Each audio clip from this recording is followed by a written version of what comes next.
All right, here's our compounded quarterly formula. And what we're going to do is we're going to see that they deposited $1,500, pays 4% interest, compounded quarterly. What will the balance be in 2 years? So this thing is compounded 4 times a year. So we've got $1,500. We're going to add, our formula here says we're going to add the rate. Now, compounded quarterly is the reason why I'm using this formula right here. All right, and I'm going to add the rate, which is 4%. So I'm going to put 0.04, not 0.4. That would be 40%. And we're going to do this 4 times a year. Don't put the 2 there. The 2 is the time, and that's t. Okay, and then we're going to do that. So this means that we're going to do this 8 times by the time the 2 years is up. All right, now just as that is, all right, that's exactly what I'm going to put in the calculator. All right, and we're going to go 0.04. We're going to cut that into a quarter, push over, close the parentheses, then raise it to 4 times the 2 years. All right, so it gives us a little bit extra money. Okay, and that's going to be $1,600.24. I'm sorry, $1,624.29. Okay. The Fresh and Green Company has a savings plan for employees. If an employee makes an initial deposit of $1,000, the company pays 8% compounding quarterly again. Okay, don't anticipate that. If the employer withdraws the money after 5 years, okay, so it's the same thing, except now we got $1,000, and we're going to compound that 8%, and it's going to be quarterly, and we're going to do that for 5 years. All right, so notice how quickly I set that up. I know it's quarterly, I know it's 5, I know the percentage, got my initial rate, that's it. So I literally could just copy this and write over this. We're going to make that 8. We're going to make that, instead of 2, we're going to make that, what do we write, 5. And over here, we're going to change that 5 to a 0. Okay, so we got $1,485.95. Okay, and that makes sense because I'm actually doing, like $500 less, but I doubled my percentage and I'm leaving it in there for 5 years. Okay.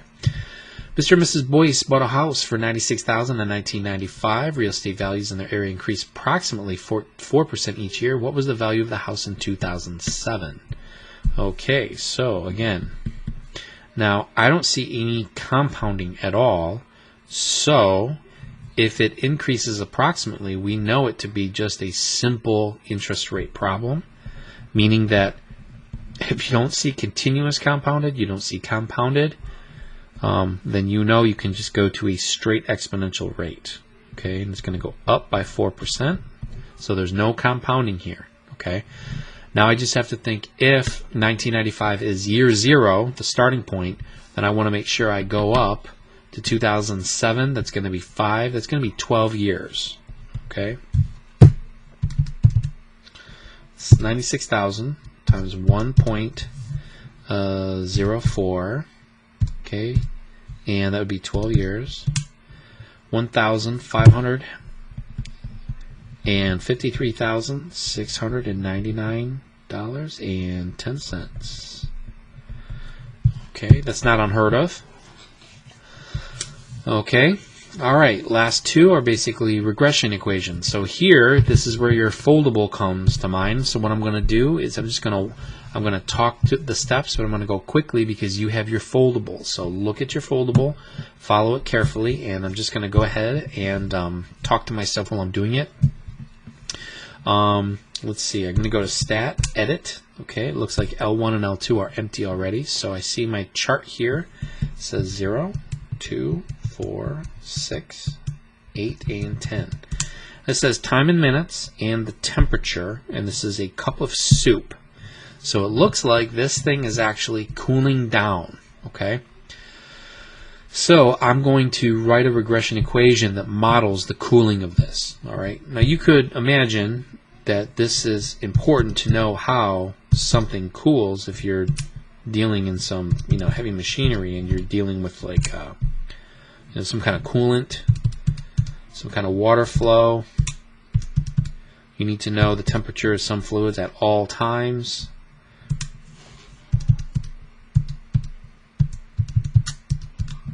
Okay, make sure they line up. Got L1, L2. That's my X, that's my Y. So I'm going to go to stat. And nope, you know what? I want to see my plot. Let's clear anything I got there. That's Y equals. I'm going to go ahead and erase that. I'm going to push up and turn my plots on. Okay.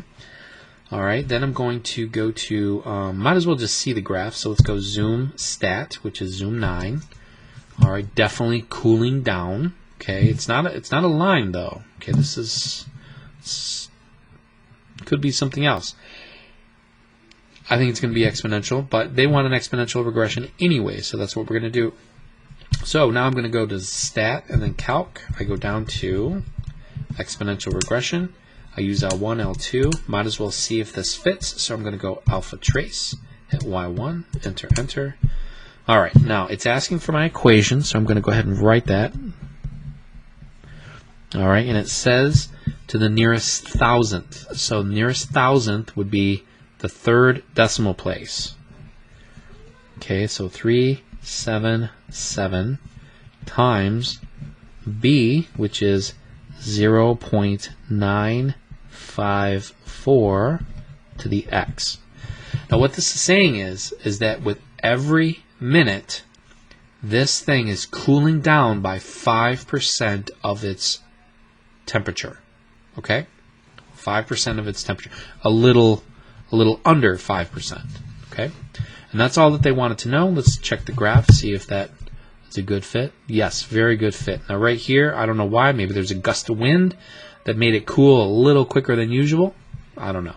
Okay, but that's the data they've recorded, and that's the regression curve. This will work quite well for us for maybe a couple more minutes, and then it probably no, it would never go negative. All right, it would never go negative. It'll probably go to like where the room temperature and then pretty much just stay right there at room temperature for the rest of the curve. All right, so now we got a table here. It shows the number of new stores in a coffee shop chain that opened during the years 86 through 94. Okay, well, this is some old tables. These are old math problems. And we're going to go ahead and represent the year 1986 to equal 1. I'm going to do that better. I'm going to call it 0. Okay, I'm going to make it 0. So 86 is 0, and then I'm going to make sure that they go up by 1. They do. So 0, 1, 2, 3. Always start from 0. Maybe it's the computer science teacher in me, but I think we should always start with 0.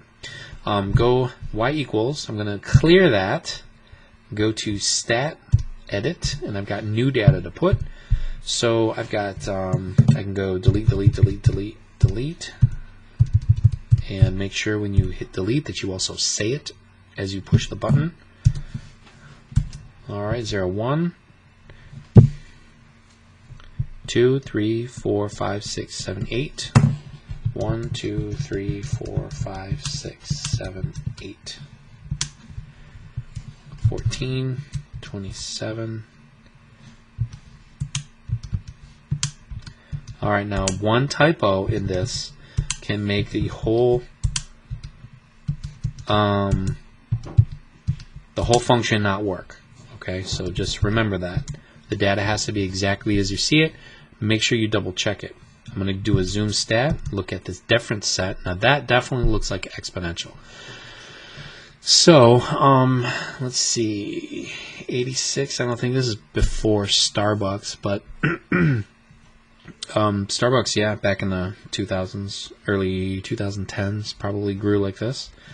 Let's go ahead and then get the equation. I'm going to go down to 0, which is exponential regression. L1, L2, L1, same thing. Okay. All right, so we've got this guy. It's Y equals. We started off roughly with 47.666. And then multiplying to B, which is 1.170 to the T. Or if you could just put X. I put X. X is normal, but T, since we're always dealing with time, I usually put it T. If you put an X, it's absolutely correct. Or if, over here, if you put a T for temperature, or no, that would have been T for time. Okay, that's temperature.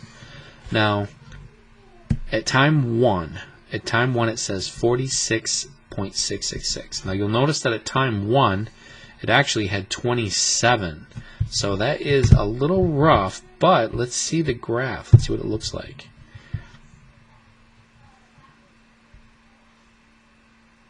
That doesn't look right at all, right? Let's take a look at that again. Stat, edit. Oh, you see that 11? That 11 right there, that's what did it. So you were probably yelling at the camera, or the screen. That'll do it. One typo, and it's off. So I'd like to say that I meant to do that, but I did not mean to do that. So let's try that again. Oh, let's graph it. Okay, so different. I was going to say, because at time 1, that is a little high, and it's because it dipped back down. So let's rewrite this. We've got 16.808, and then our B is 1.586. Okay, so our starting point is roughly 16.8. Sure, yeah, that's 14. That's pretty close for a regression.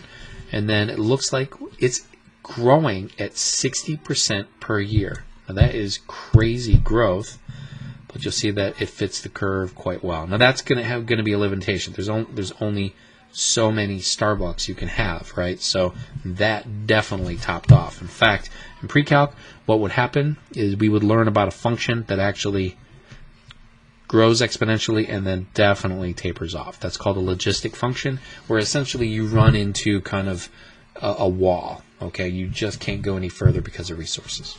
All right, now they're not asking you any questions about this, but if I wanted to find out the time, because this is going to be on the test, if I wanted to find out, say, what happened in 1995, okay, that would be year 9. Okay, so I would go to the table, so second table. All right, now that's year 65, so that's way too high. But I want to go to year 9, and that would tell me what 1995 is based on this model. It says 1,068, okay? That's how many stores there would be, okay? And then we would go 1996, 97, 98, and then you'll realize that you get to a point where it's ridiculous. The model breaks down, okay? But this is how we actually use the table, and why having the model is important, because it makes predictions. All right, that's it.